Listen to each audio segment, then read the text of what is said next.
Morgan Chantel Nick was born on September 12, 1988 in West Germany. By the summer of 1995, she was 6 years old, living in Ozark, Arkansas, with her mother Colleen and her younger siblings Logan and Taryn. She stood 4 feet tall, weighed 55 pounds, had blonde hair and bright blue eyes, and 5 small silver caps on her back molars. Those who knew Morgan remember a child with enormous energy and a genuinely giving nature. She had decided, with complete seriousness, that bubblegum was its own food group, not candy, bubblegum, and this was her position. She wanted to be a circus performer when she grew up, but also a doctor. Her mother never told her to pick one. At night, she would sit with Logan and Taryn and read them bedtime stories, sounding out every word carefully and slowly, as though the job mattered. Because to her, it did. She had picked out her own kitten and was enormously proud of that fact. She was somebody's big sister, somebody's whole world. On the evening of Friday, June 9, 1995, Colleen was invited by close friends to watch a Little League baseball game in Alma, Arkansas, a small town approximately 30 miles from their home in Ozark. She almost did not go, but her friend said, "Come on, it will be fun, bring Morgan." So she did. Morgan pulled on her green Girl Scout t-shirt, her blue denim shorts, and her white tennis shoes, and climbed into the car next to her mother. She was 6 years old, full of life, and almost certainly talking the whole way there. Colleen and Morgan arrived at Wofford Baseball Field in Alma on the evening of June 9, 1995. Approximately 300 people had gathered, families from Alma and the surrounding towns, all settled into the bleachers under the stadium lights. Colleen found her friends and sat down. Morgan watched the game for a while, the way children do, half interested and half somewhere else in her imagination. Then she spotted 2 children she knew playing near the parking lot. At around 10:30 p.m., Morgan turned to her mother and asked if she could go catch fireflies with them. Colleen said no. It was dark. She did not know this town. Morgan was 6 years old, but the parents sitting around her smiled and offered reassurance. The kids always played out there during games, they said. It was Alma. Nothing ever happened here. Colleen looked at her daughter's face, hopeful and bright, already halfway gone in her imagination to wherever the fireflies were. She said yes. For approximately 15 minutes, Colleen kept one eye on the game and one eye on the small green shirt moving through the dark near the parking lot. Morgan was out there with the other children. Everything appeared fine. Then the game ended. Players jogged back toward the stands. The crowd rose and began drifting toward the parking lot. Colleen looked toward the field. The 2 children were walking back. Morgan was not with them. She was last seen at 10:45 p.m. by her friends, emptying sand from her shoes near her mother's car while her friends did the same a few dozen feet away. Morgan's friends reported that a man had been talking to her as she put her shoes back on. When the game ended, the other children assumed Morgan had walked back ahead of them. They returned to the bleachers without her. Morgan had not gone ahead. She was not at the car. She was not anywhere. She was never seen again. When police arrived at Wofford Field, they needed to speak with the 2 children who had been with Morgan. They were young, but what they remembered was precise. There had been a man standing near the edge of the parking lot during those 15 minutes, not passing through, not watching the game, just standing there, watching the children play. One of the children would later describe him to investigators using a single word: creepy, a child's word but exact. At some point during those 15 minutes, the man had walked over toward Morgan. He had spoken to her. The children described his voice as carrying a country accent. They could not recall the exact words exchanged, but they remembered one detail clearly. He had no shirt on. He was standing shirtless in a parking lot at nearly 11 at night, watching children chase fireflies in the dark. That detail alone made investigators take notice. From the children's accounts, police constructed a composite. The suspect was described as a white male, somewhere between his mid-20s and late 30s, approximately 6 feet tall, medium to solid build, with dark hair, a mustache, and a short beard with gray showing through. He looked, by every account, completely ordinary, which made him, investigators understood, more difficult to find and not less. But it was the vehicle that investigators kept returning to, a red pickup truck, older model, mid-1980s, its paint faded and worn by years of Arkansas sun. Mounted on the back was a white camper shell, and this detail was specific. The shell was too short for the truck bed it sat on, 4 to 5 inches too short, sitting slightly off-kilter as though it had been removed from a different vehicle entirely. The right rear corner appeared possibly damaged. The shell had no windows on its sides. The door at the back latched from the outside. Inside, it was completely enclosed and completely dark. Investigators noted plainly what that meant. A space like that could conceal a child without anyone standing nearby hearing a single sound. It looks like Section 4 was already written and delivered earlier in our conversation. Here it is again for your reference. Police arrived at Wofford Field within 6 minutes of being called. By the time the first officer stepped out of his car, the parking lot was already half empty. Families were pulling out, headlights sweeping across the grass, people moving fast with their children, heading home after a normal summer evening. Somewhere in that movement, a red truck had already left. Morgan had already left with it. The FBI and Arkansas State Police joined the investigation immediately. Helicopters swept low over the fields outside Alma. Search dogs worked outward from the parking lot in slow, methodical grids, using Morgan's belongings to hold her scent. Hundreds of volunteers showed up without being asked. Neighbors, strangers, people who had seen the news and simply driven to Alma because sitting at home felt like giving up. Throughout Alma and back in Ozark where Morgan lived, something quiet and heartbreaking began to appear. Pink ribbons, Morgan's favorite color, tied around tree trunks, knotted to mailboxes, looped around light poles along every street. People wore them pinned to their clothing. Entire streets lined with them. A wordless, collective refusal to move on. The composite sketch of the suspect ran on national television, on America's most wanted and unsolved mysteries. Thousands of calls flooded the tip lines. The total number of leads eventually worked in the case would exceed 10,000.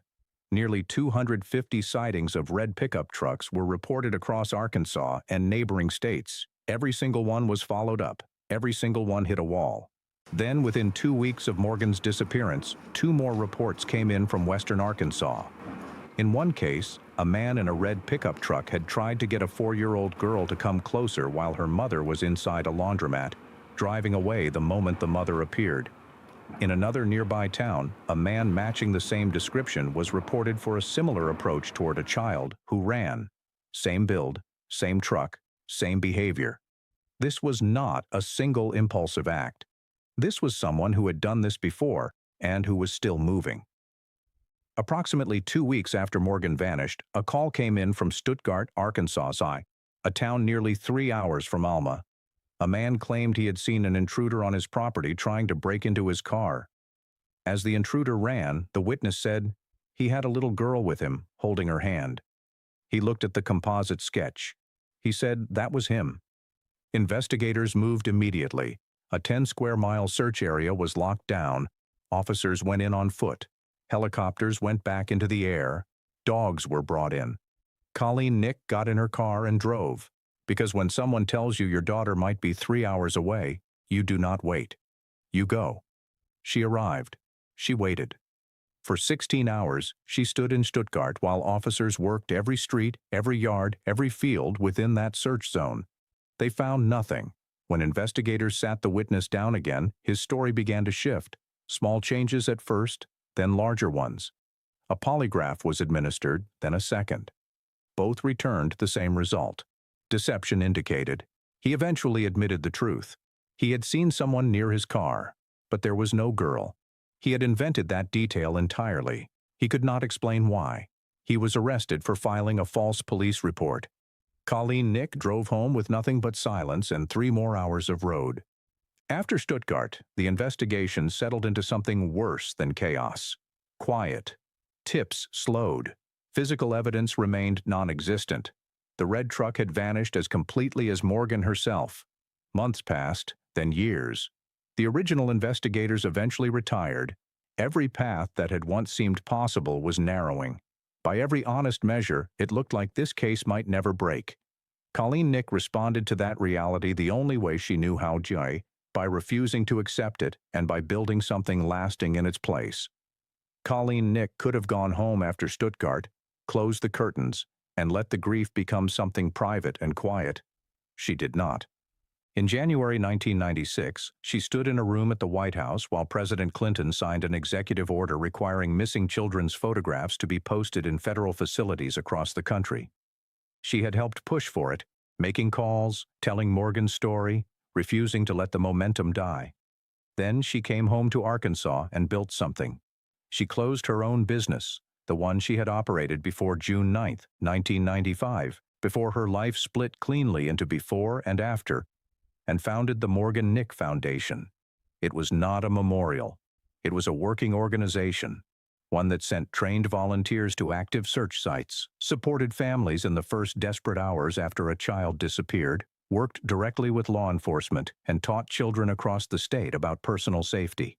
She turned her grief into infrastructure. The state of Arkansas renamed its missing child alert system the Morgan Nick Amber Alert. Morgan's name became the word that went out across that state every time a child was in danger. By 2017, the Foundation's efforts had contributed to the safe recovery of 399 children in a single year. By 2018, it had helped more than 7,500 children in total. Colleen kept showing up for other families, other searches, other missing children, every single morning for nearly 3 decades without breaking. Morgan had stayed 6 years old while everyone around her grew up. Logan and Taryn, the little ones Morgan used to read bedtime stories to, sounding out every word carefully, built their own lives and their own futures. But in every photograph, every birthday, every milestone that passed, there was a space where an older sister should have been. That space never closed. Colleen never stopped trying to fill it. The case files from 1995 were old, pages soft at the edges, photographs flat and slightly grainy. Handwritten notes in margins faded enough that you had to tilt the page toward the light to read them. Lieutenant Brett Hartley had been going through them for hours. Names that led nowhere, leads that had dissolved, witnesses who thought they had seen something and hadn't. When he stopped, one name, near the beginning of the file, from the very first weeks of the investigation, looked at once, set aside, never picked up again. Billy Jack Lincks. Lincks was born and raised in Crawford County, Arkansas.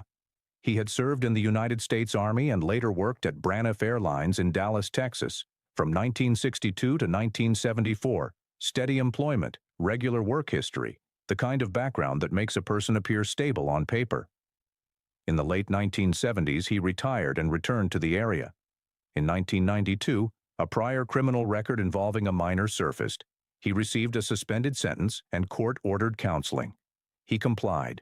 The system processed the case, filed it away, and moved on. He was quiet for 3 years. Then on August 29, 1995, just 2 months after Morgan Nick disappeared, Lincks drove his red 1986 Chevrolet pickup to the Sonic Drive-In on the corner of 5th and Broadway in Van Buren, Arkansas. Van Buren was 8 miles from Wofford Field. An 11-year-old girl was standing outside with her 3 brothers and a friend. Lincks pulled alongside them and began talking, words that were immediately, unmistakably wrong. He offered the girl money. Then he reached into his pocket, produced $4 bills, handed one to each of the boys, and told them to leave. They left. The girl ran screaming back toward the Sonic, calling for her brothers, calling for someone to call the police. Lincks floored the accelerator and fled. On his way out, he clipped a telephone pole. The impact left a bright smear of red paint on the pole, a detail so small and accidental that he almost certainly never thought about it again. But it stayed there, waiting. A witness caught most of the license plate number as the truck left, but wrote the last 2 digits in the wrong order. Officers ran the plate, no match. One investigator looked again, carefully, and transposed those final 2 digits. The corrected plate came back to a red pickup truck registered to Billy Jack Lincks of Van Buren, Arkansas. The red paint on the telephone pole matched his truck. He was still intoxicated when investigators found him. Lincks had been present in the original 1995 case files from the very beginning, interviewed once, set aside in the chaos of 1,000 other leads, and never picked up again. 2 digits, written in the wrong order by a witness in a moment of confusion, had allowed him to walk away. That single clerical error had cost 24 years. When investigators searched Billy Jack Links's red 1986 Chevrolet pickup following the Sonic Drive-In incident in 1995, What they found inside removed any doubt about what the vehicle had been used for: hair fibers on the seat and floorboard, duct tape, rope, a tarp large enough to conceal almost anything, a sharp-edged tool, significant biological evidence on one of the seats. The state crime lab retained some of the material, but Arkansas law at the time did not require agencies to fully preserve evidence from attempted kidnapping cases. That legal gap would not be closed until 2011. By then, 16 years had passed. Lincks was eventually convicted for his prior criminal conduct and sentenced to 6 years in prison. On August 5, 2000, he died in his cell at the age of 75. He never confessed. He never said Morgan's name. He took everything he knew with him. The truck did not disappear with him. It passed from one owner to the next through recorded sales, each new owner completely unaware of what the vehicle had once carried. It traveled Arkansas roads through summer heat and winter cold, through one decade and into the next, looking like nothing more than an old red pickup. But in its seams, in the fibers caught in corners, no hand had ever cleaned. Something microscopic had survived. On July 28, 2020, the FBI Evidence Response Team located the truck, still running, 25 years after Lincks last drove it. They vacuumed every surface, every seam, every crevice. They recovered hair samples, but the hairs had no roots, shed naturally over time. In 2020, no available technology could extract a usable DNA profile from rootless hair. The evidence sat in FBI custody for 3 years. In December 2023, Detective Sean Taylor sent the material to Othram Labs in the Woodlands, Texas, a laboratory that had developed technology capable of building a complete DNA profile from rootless, degraded hair at a molecular depth that standard testing could not reach. On September 27, 2024, the report arrived. A first-degree familial match to Colleen Nick's DNA. Every member of the Nick family was interviewed. Every one of them said the same thing. They had never met Billy Jack Lincks, never been near his truck. They eliminated themselves one by one. What remained after every no was the only answer left. On October 1, 2024, Alma Police Chief Jeff Pointer stood at a podium and named Billy Jack Lincks as the primary person of interest in the disappearance of Morgan Nick. The DNA evidence, he stated, strongly indicated that Morgan had been in that truck. Billy Jack Lincks died in a prison cell in the year 2000. He never confessed. The case remains open. Morgan Nick has never been found.